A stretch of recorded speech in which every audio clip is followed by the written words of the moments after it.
La primera vez que lo vi, supe que no era humano. Era alto, de hombros anchos y brazos largos. Llevaba un abrigo negro que se fundía con la oscuridad de la calle. Sus manos, demasiado grandes, asomaban de las mangas con dedos nudosos y uñas gruesas. Pero fue su rostro lo que me hizo contener el aliento. Tenía la cara de una cabra. Ojos amarillos, fijos en mí con una intensidad que me hacía sentir desnuda. 2 cuernos curvados salían de su frente, enmarcando su expresión inhumana. Yo no creía en el diablo, ni en Dios, ni en nada. Pero en ese momento, lo único que me importaba era mi hija. Camila tenía 22 años y estaba muriendo. El cáncer le devoraba los huesos como un animal hambriento. Mes tras mes la veía volverse más delgada, más débil, hasta que ni siquiera podía levantarse de la cama. Ya habíamos vendido todo, el auto, las joyas, la casa de mi madre. La quimioterapia no funcionó. Los doctores dejaron de darme esperanza. Me decían con palabras suaves que me preparara para lo inevitable, pero yo no podía aceptar eso. Una noche, después de otra visita al hospital, me encontré con una mujer en la sala de espera. Parecía de mi edad, con ojeras profundas y una expresión vacía. Me habló en voz baja, como si temiera que alguien la escuchara. Hay otra forma, me reí sin humor. ¿Brujería? Algo más antiguo, susurró. Algo real. Me dio un papel doblado con un nombre escrito. Lo reconocí de inmediato. Mi abuela solía mencionarlo en sus historias de miedo cuando yo era niña. Era un nombre que se susurraba en el norte de México, en pueblos donde la gente aún encendía velas para protegerse de la oscuridad. No sé por qué lo hice. Tal vez porque estaba desesperada. Tal vez porque ya no tenía nada que perder. A la medianoche, en el terreno baldío detrás del hospital, pronuncié su nombre. Y él vino. Sé lo que quieres, dijo con una voz grave, casi gutural. Yo no le pregunté cómo lo sabía. ¿Puedes salvarla? La criatura inclinó la cabeza, evaluándome.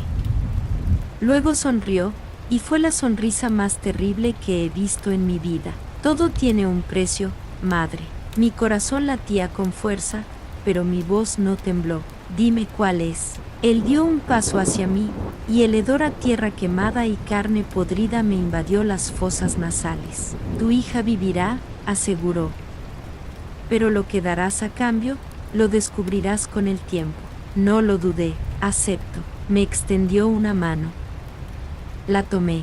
Sentí un ardor insoportable recorrer mi piel, un dolor que se metió en mis huesos y me quemó por dentro.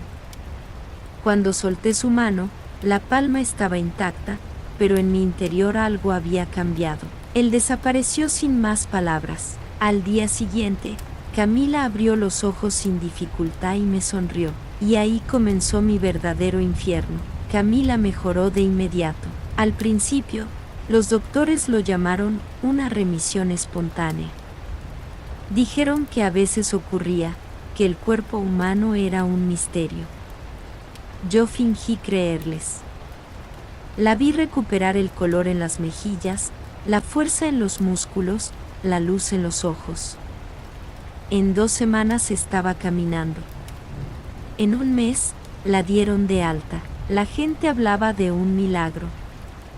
Yo sabía la verdad, pero entonces comenzaron las pesadillas. Las primeras noches después del pacto, dormí profundamente, exhausta por el estrés de los últimos años. Pero luego empecé a despertarme con la sensación de que alguien estaba en mi habitación. La primera vez que abrí los ojos en la oscuridad, lo vi en la esquina del cuarto. El demonio no se movía ni hablaba, solo me miraba con sus ojos amarillos. Cuando parpadeé, desapareció. Pensé que era mi imaginación. Hasta que la tercera noche lo vi de pie junto a mi cama. Desperté con la respiración entrecortada, sintiendo el colchón hundirse bajo un peso invisible. Un aliento caliente rozó mi oído, y una voz gutural susurró: ya lo entenderás. Me tapé los oídos y cerré los ojos con fuerza. Cuando los abrí, estaba sola, pero las cosas solo empeoraron. Camila parecía estar más viva que nunca, pero algo en ella había cambiado. Al principio, eran detalles pequeños, su forma de sonreír, un poco más ancha, un poco más afilada. Su risa, antes dulce, adquirió un tono más grave. Luego fueron las sombras. La veía por el rabillo del ojo. A veces, al pasar frente a un espejo, su reflejo tardaba un segundo más en imitar su movimiento.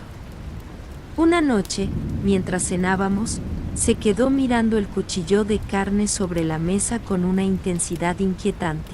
¿Estás bien?, le pregunté. Ella levantó la vista y sonrió. Mejor que nunca. Intenté ignorarlo. Me repetía que estaba paranoica. Pero luego, empezó a hablar dormida. No eran palabras. Eran murmullos en una lengua que no reconocía, guturales, como si su voz se doblara en dos registros distintos al mismo tiempo. Y entonces, una madrugada, la escuché decir claramente: mamá, ya casi está aquí. Se me heló la sangre. ¿Quién, amor?, susurré. Silencio. Luego, con la misma voz dormida, respondió: él. Fue entonces cuando entendí. Yo no había salvado a mi hija. Solo la había convertido en la puerta de algo mucho peor. Desde aquella madrugada, no pude volver a dormir bien. Cada noche me quedaba en vela, sentada en el sillón de la sala, con la mirada fija en el pasillo que llevaba al cuarto de Camila. La puerta entreabierta dejaba escapar una tenue luz, pero a veces, en la oscuridad, me parecía ver una sombra moverse dentro. Durante el día, intentaba convencerme de que todo era paranoia. Pero entonces empezaron los ruidos. A las 3 de la mañana, siempre a esa hora, escuchaba pasos en la casa. Lentos, arrastrados. A veces parecían venir del techo, otras veces de la cocina. Una noche, reuní valor y salí del cuarto con un cuchillo en la mano. Revisé cada rincón, convencida de que encontraría a un ladrón o algún animal que se había metido. No encontré nada, pero cuando volví a mi habitación, la puerta del closet estaba abierta. Yo jamás la dejaba así. Respiré hondo y me acerqué. La empujé con la punta del cuchillo hasta que se cerró por completo. Fue entonces cuando escuché la risa. Vino del otro lado de la puerta. Gélida, baja, infantil. Salí corriendo de la habitación. En los días siguientes, la conducta de Camila cambió aún más. Se despertaba a las 3 de la mañana y se quedaba sentada en la cama, mirando la pared. No se movía, no hablaba. Si intentaba tocarla, su piel estaba helada. Una tarde, mientras preparaba la comida, la escuché reír en su cuarto. Me alivié, pensando que al fin estaba recuperando su alegría. Pero cuando me acerqué a la puerta, me detuve en seco. Había dos voces. Una era la de Camila. La otra, más grave, más áspera. ¿Con quién hablas, hija?, pregunté, sin atreverme a entrar. Silencio. Luego, su voz tranquila. Con nadie, mamá. Cerré los ojos, tratando de mantener la calma. Pero entonces, con un tono burlón, agregó: pero él dice que ya casi estás lista. Sentí un escalofrío recorrerme la espalda. ¿Lista para qué?, no me respondió. Solo comenzó a tararear una canción infantil. Era la misma melodía que mi madre solía cantarme para dormir cuando era niña. Me alejé de la puerta con el corazón en la garganta. Esa noche, soñé con él. Estaba de pie al pie de mi cama, su rostro de cabra iluminado por la luz de la luna que entraba por la ventana. No habló. No se movió. Solo me miró con esos ojos amarillos. Pero esta vez, cuando desperté, sentí un peso en el colchón, y entonces escuché su respiración, lenta, caliente, justo al lado de mi oído. No estaba soñando, me quedé inmóvil. Sentía su aliento contra mi piel, un aire denso y caliente, como si algo podrido respirara sobre mí. No podía moverme, no podía gritar. Solo escuchaba esa respiración pausada, profunda, como si él disfrutara de mi terror. Con un esfuerzo inhumano, giré lentamente la cabeza. No había nada a mi lado, pero el colchón aún estaba hundido. Me levanté de un salto, encendí la luz y revisé cada rincón de la habitación. Nada. Me repetí que todo era producto del insomnio, del estrés, de mi imaginación descontrolada. Pero cuando apagué la luz y volví a meterme en la cama, lo escuché. Una voz, tan baja que apenas era un susurro. Pronto. Esa fue la última noche que dormí en esa casa. A la mañana siguiente, Camila estaba en la cocina, sonriendo como si nada. «Buenos días, mamá», dijo con una voz melosa mientras untaba mantequilla en una tostada. Yo la observé en silencio. Sus movimientos eran demasiado perfectos, demasiado suaves. Como si cada gesto estuviera calculado. Me senté frente a ella, sintiendo un nudo en la garganta. «Hija, ¿cómo te sientes?». Ella me miró a los ojos. Hubo un largo silencio antes de que respondiera. Renovada. La forma en que lo dijo me revolvió el estómago. «¿Tienes pesadillas?», pregunté. Su sonrisa se ensanchó. «No. Solo tú las tienes». Se me secó la boca. Ella mordió la tostada con calma, como si no acabara de decir algo aterrador. Yo la observaba, tratando de encontrar en ella a mi hija. Pero cuanto más la miraba, más extraña me parecía. No era solo su voz, su postura o la forma en que me miraba sin parpadear demasiado. Era su piel. Antes, tras la enfermedad, Camila había estado pálida y delgada. Ahora su piel tenía un color más saludable, pero cuando la luz le daba de cierta manera, parecía diferente. Como si hubiera algo debajo, algo que intentaba asomarse. Esa tarde, la observé en el pasillo frente al espejo. Al principio creí que se estaba arreglando el cabello. Pero cuando me acerqué, me di cuenta de que no se estaba mirando a sí misma. Su reflejo la estaba observando a ella, con una sonrisa más grande. Caminé hacia atrás sin hacer ruido y salí de la casa. Tenía que encontrar a la mujer que me había dado el nombre del demonio. Tenía que saber qué demonios había traído a mi hogar. Pasé horas recorriendo el hospital, buscando a la mujer que me había dado aquel nombre. Pregunté en recepción, en las salas de espera, incluso en oncología. Nadie la conocía.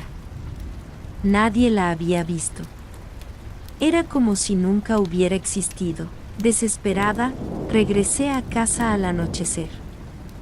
No quería estar ahí, pero algo me empujó a entrar. La encontré en la sala, de espaldas a mí. Estaba sentada en el sillón, completamente inmóvil, con la cabeza inclinada a un lado. Camila no respondió. Di un paso hacia ella. «Hija, ¿estás bien?». Entonces habló. «¿Sabes lo que más me gusta de esta casa, mamá?». Su voz era normal, pero algo en ella me puso la piel de gallina.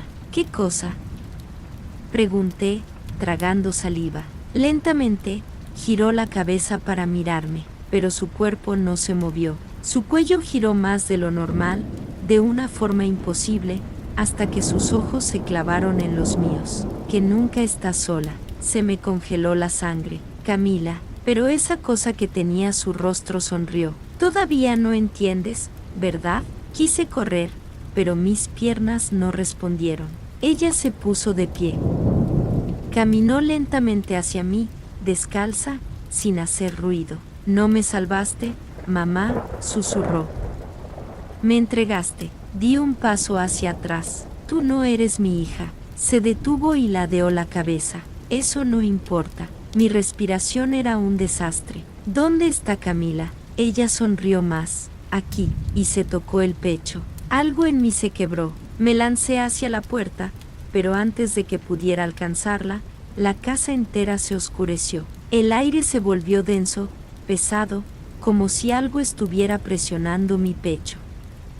Sentí un calor insoportable y el hedor familiar de carne podrida. Y entonces, en la oscuridad, escuché esa voz gutural, profunda, retumbando en cada rincón de la casa. El precio ha sido pagado. Caí de rodillas. No, la luz regresó de golpe. Camila estaba frente a mí, sonriendo, con la cabeza ligeramente ladeada.